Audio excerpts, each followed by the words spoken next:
Hello everyone, today I bring another video for you. I hope you like it. Don't forget to like and subscribe for more videos. Now let's go to the video. The story kicks off with a flashback to a rainy night where our protagonist is being confronted by loan sharks over a debt.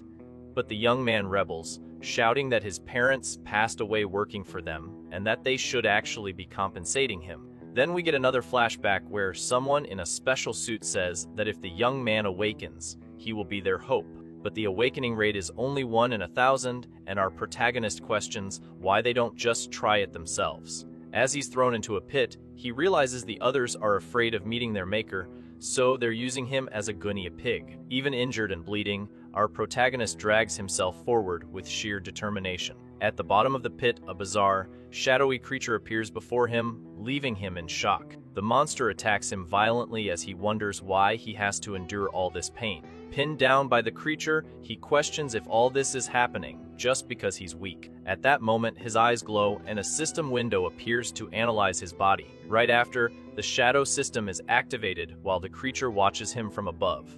The scene changes, and we find out our hero's name is Li Yi, and he's an interdimensional miner. His supervisor comments that this month was good, and maybe he'll pay off his parents' debt in a year.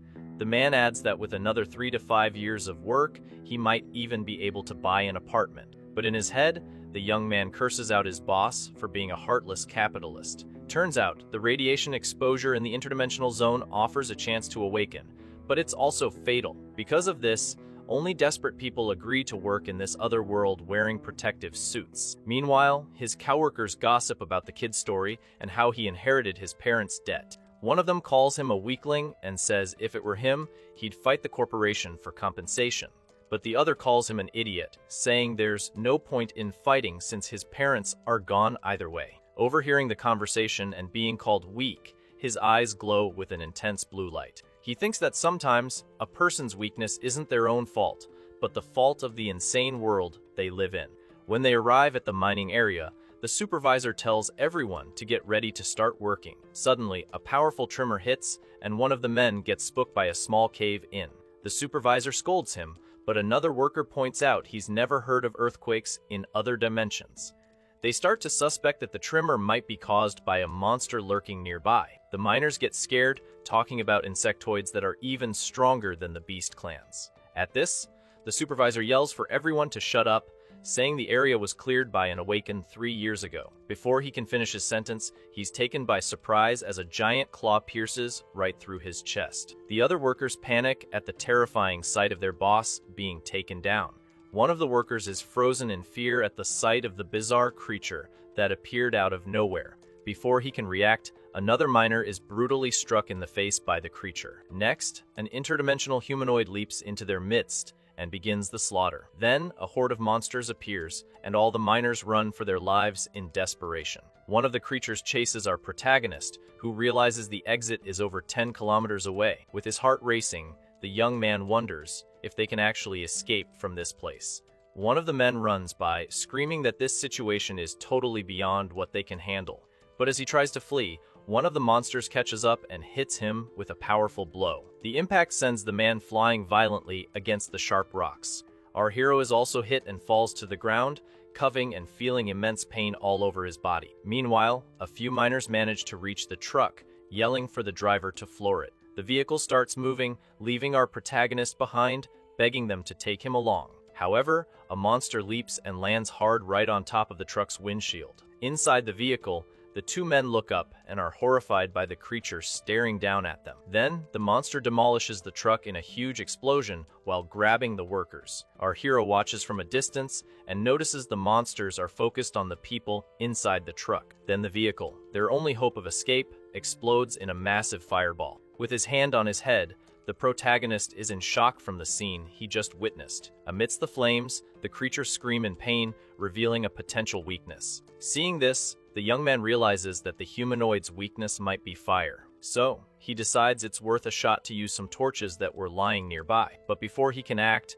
another enormous monster appears right in front of him, ready to attack. The young man manages to dodge at the last second and reaches out his hand for a torch. With incredible agility, he dives to the ground and manages to grab the flaming object. And in the next moment, our hero quickly gets up, already holding the torch. Surrounded by fire and holding 2 torches, he yells at the creature to back off. He notices the monsters are hesitating to attack, confirming his theory about the fire. With that, the protagonist yells to the other survivors that these things are afraid of fire. We then get an explanation that 10 years ago, portals appeared and monsters invaded Earth. Only awakened beings had the power to fight them and close the portals.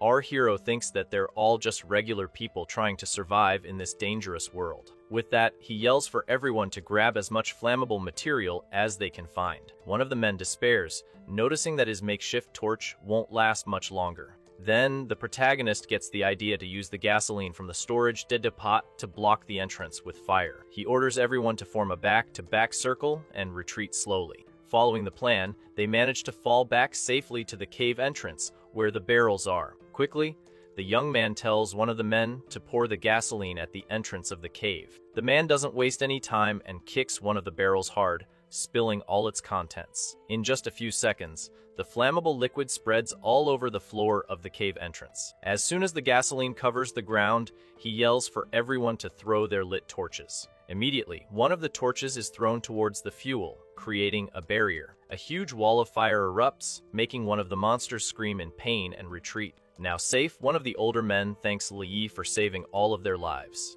The other workers agree and say that if he ever needs anything, he can count on them. Our hero just watches the scene in silence with a thoughtful look, processing everything that happened. Inside the cave, one of the men notices a giant, mysterious statue that had been there the whole time. He explains that they found it a long time ago, and the supervisor was probably planning to smuggle it out. Suddenly, a radio call for Sector 7 is heard, and everyone is filled with hope. One of the workers quickly grabs the radio and reports the insectoid attack, asking for help. But the response is a dose of cold reality rescue will only arrive in 2 hours. Desperate, the man asks if they can't come any faster, but the communication is cut off. Only the sound of static comes from the radio, leaving the group of miners to fend for themselves. Panic sets in, and one of them says his suit only has enough power for another hour and a half. While his colleagues despair, our hero just observes the situation in silence. He also checks his suit and realizes the power is critically low. So, the young man decides to take charge and asks everyone to stop for a second and listen to him. But one of the men says the suits won't last, and that someone needs to make a sacrifice. He suggests the sacrifice be made by the old or by orphans, looking directly at Li Yi. The man adds that the protagonist has no family and is drowning in debt,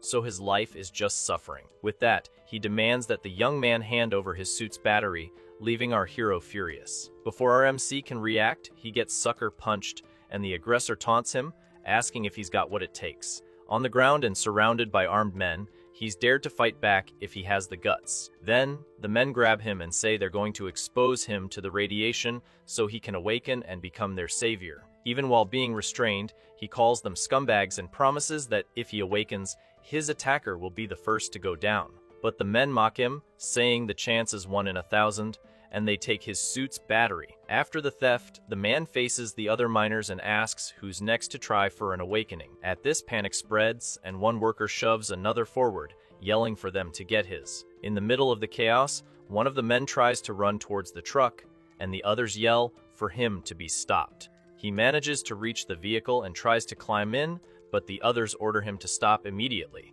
Already inside the truck, he yells that if he's going down, they're all going down together. Then he starts the truck, which is carrying the statue, and begins to drive towards the wall of fire. As it passes through, the statue falls and shatters, while the others scream for him to stop before it's too late. The truck breaks through the fire barrier, and the insectoids swarm into the cave, sending everyone into a panic. Lying on the ground, our hero looks at the broken statue and gets the feeling that it's laughing at him. He becomes enraged and asks if even this damned statue is mocking him right now. Suddenly, one of the monsters attacks what's left of the statue, leaving our hero shocked by the scene. Then we get a flashback where the protagonist wonders why all of this is happening. He fights desperately against the creature, questioning why he has to endure so much pain. Overpowered by the monster, he thinks that all of this is happening just because he's weak. At this, he remembers everyone blaming him, saying his parents' debt was now his problem. The memory takes him back to the lone sharks confronting him in the rain, calling him crazy for wanting justice. Their boss throws a stack of papers in the young man's face, saying all his complaints had reached him. The man claims the truth is that his parents violated the rules and were to blame for the accident. With his fist clenched on the ground, the young man hears that the company won't pay a dime and will even sue him. Next, he punches the kid and says that if he had just accepted the deal, none of this would have happened. On the ground, the loan shark tells him he now owes $30,000 a month in interest alone to pay off the debt. Seeing the young man's state, the man offers him a way out, suggesting he become a miner.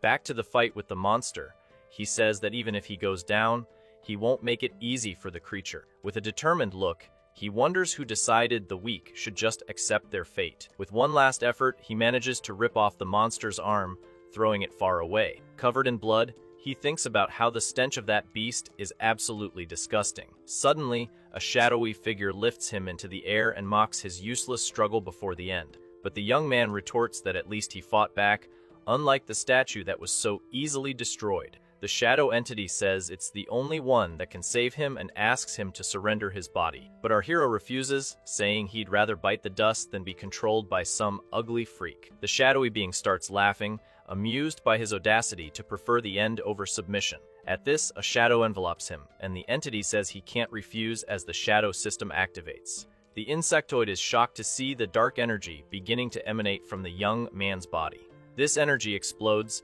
blasting the monster away with absurd force. The new entity glares at the creature and asks if it was the one who smashed its statue, calling it an ant. The being, now merged with the protagonist, says it holds a grudge and charges towards the creature. Now with a new form and a dark aura, he has a monster roaring by his side. He complains about the beast's noise and dodges its attack with incredible speed. Then he creates a massive vortex of shadows and tells the creature to get lost forever. The creature is sucked into the vortex, screaming desperately in terror. With a final blow, he smashes what's left of the shadowy creature with his hand. Afterward, he comments that the smell of that thing was truly disgusting.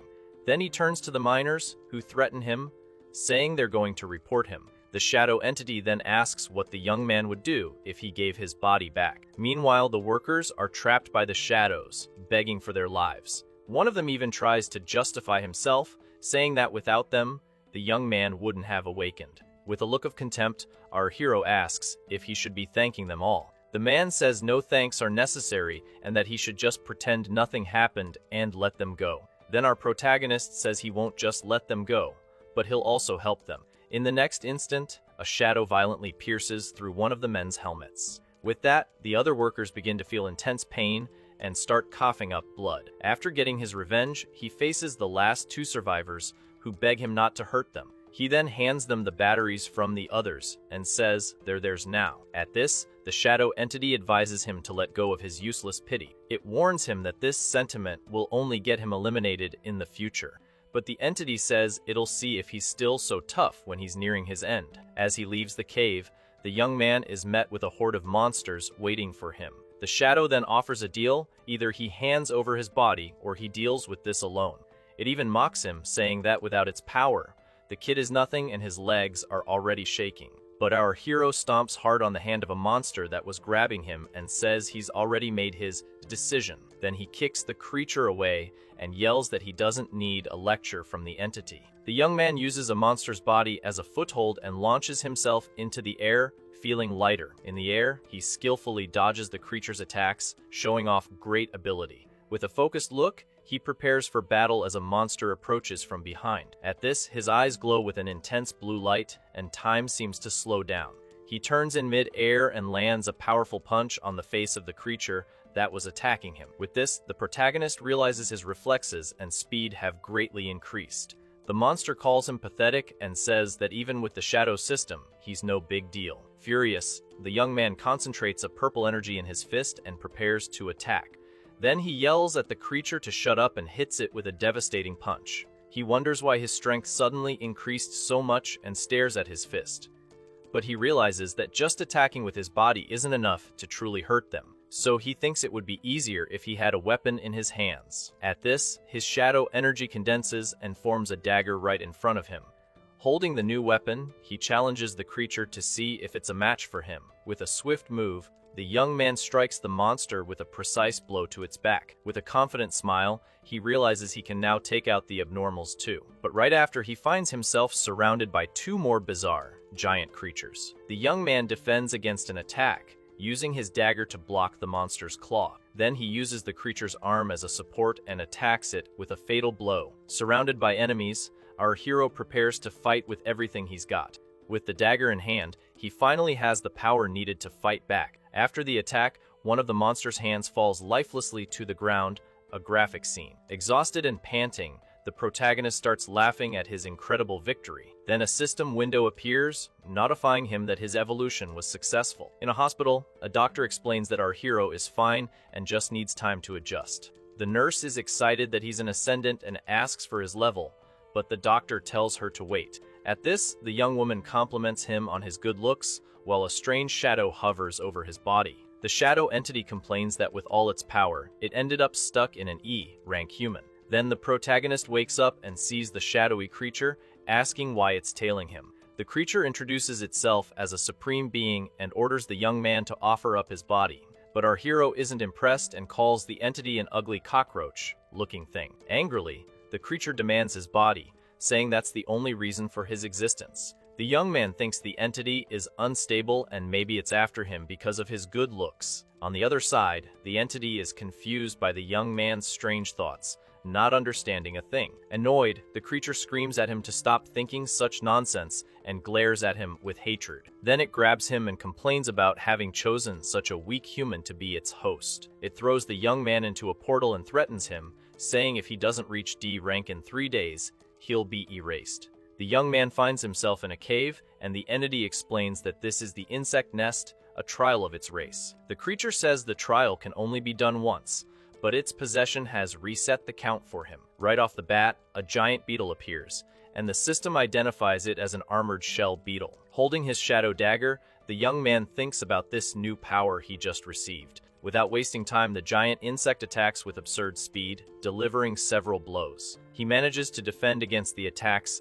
but is impressed by the creature's speed. Annoyed, the beetle lets out a loud, menacing screech, preparing to attack again. Our hero notices the creature's blind spot is on its back and leaps to attack. But as he strikes the carapace, his dagger is blocked by the insect's super tough armor. Not giving up, he tries a spinning attack, but the beetle's defense seems impenetrable. The creature defends with its claws, blocking another one of our protagonist's charges. Frustrated with the situation, the young man backs away a bit and observes the creature, looking for an opening. He complains about how tough the shell is, and the shadow entity calls him useless for not being able to hurt it. The creature taunts him, but the young man replies that how he fights is none of its business. He then tries to attack the beetle's head, but again, his dagger can't pierce the armor. The blow is blocked once more, and our hero is running out of attack options. With that, he kicks the insect to gain some distance and think of a new strategy. But the insect is faster and attacks him, throwing him hard against the cave wall. The entity calls him weak, but the young man notices a sticky green goo on his shoulder. A close-up shows the insect's claw dripping the same disgusting green liquid from before. The creature starts to crackle, and our hero realizes the green liquid is actually its blood. With a smile and his eyes glowing, he says, "I've found this bug's weakness."